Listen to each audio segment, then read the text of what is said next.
Hi అండి, నేను మీ అనుపమ. వెల్కమ్ బ్యాక్ టు సత్యాను రెసిపీ. ఇవాళ మన స్పెషల్ రెసిపీ, టేస్టీ రెసిపీ కొబ్బరన్నం. కొబ్బరన్నం స్పెషల్ ఏందనుకుంటున్నారా? నార్మల్ కొబ్బరన్నం కాదండి, ఇది తమిళనాడులో పెళ్ళిళ్ళలో పెట్టే కొబ్బరన్నం. అక్కడ వెరైటీగా ఉంటుంది కొబ్బరన్నం. ఆ రెసిపీ ఎలాగ ఉండాలో నేను చెప్తాను, మీరు చేయండి. సూపర్గా ఉంటుంది. తమిళనాడులో పెళ్ళిళ్ళలో ఖచ్చితంగా ఇది బాగా పెడతారండి. అక్కడ ఇది చాలా ఫేమస్ కూడా, ఈ కొబ్బరన్నం అనేది. మట్టి పాత్ర స్టవ్ మీద పెట్టి స్టవ్ వెలిగించేసుకుంటున్నాను.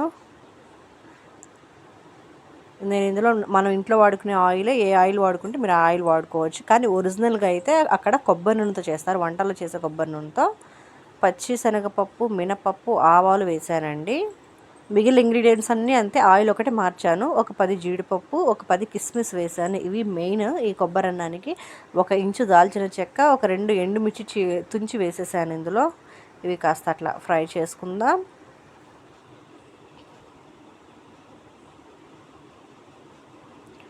అలా ఇది చాలా స్పెషల్ అండి తమిళనాడులో. అక్కడ వంటలు కూడా చాలా బాగుంటాయి. చెక్క మాత్రం ఒకటే వేసుకోండి. కొంచెం సోపు వేసుకున్నాను, ఒక 3/4 స్పూన్ వేసుకున్నాను, టీ స్పూను. పచ్చి కరివేపాకు, ఇంగువ. వీడియో ఎక్కడ స్కిప్ చేయకుండా చూడండి. అంతలా కాస్త ఫ్రై చేసేసుకుందాం. ఒక పెద్ద ఉల్లిపాయ, ఒక 2 పచ్చిమిర్చి చీలికలు ఇందులోనే వేస్తున్నాను.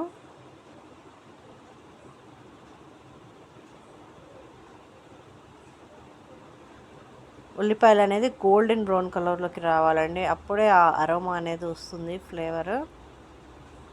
అదంతా అట్లా ఫ్రై చేసేసుకుందాం.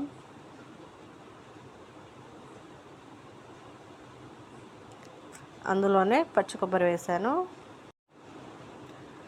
సాల్ట్ కూడా వేసాను. పచ్చి కొబ్బరి మిక్సీ వేసుకున్నానండి నేను. పచ్చి కొబ్బరి కూడా కొంచెం గోల్డ్ కలర్లోకి రావాలి. మట్టి పాత్రలో మళ్ళీ మాడిపోతుంది, అందుకని నేను ఆపేసాను. స్టవ్ ఆల్రెడీ హీట్గా ఉంటుంది కాబట్టి మట్టి పాత్ర. ఒక గిన్నె నిండా అన్నం తీసుకున్నాను నేను. అన్నం కూడా బాగా కలిపేసుకోవాలి ఫాస్ట్గా.